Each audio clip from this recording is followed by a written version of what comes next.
હવે બન્યું એવું કે એક દિવસ સાંજે વેલો ખેતરમાં મજૂરી કામ કરીને ઘરે પાછો આવે છે અને ત્યાં ફળિયામાં માણસો ભેગા થઈ ગયેલા છે. ઘરમાં રો કકડ ચાલુ છે અને પટલાણી માને નીચે સુવડાવેલા છે અને બાજુમાં દીવો બળે છે. આ બધું જોઈ વેલો બોલ્યો કે અરે શું થયું મારી માને?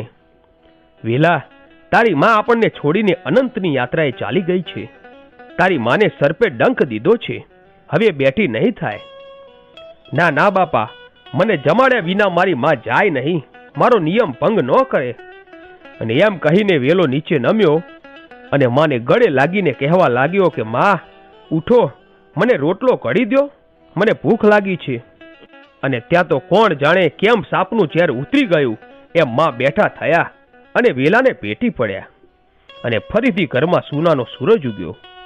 પછી તો ઘણો સમય વીત્યો. પછી એક વખત ગામના એક માણસે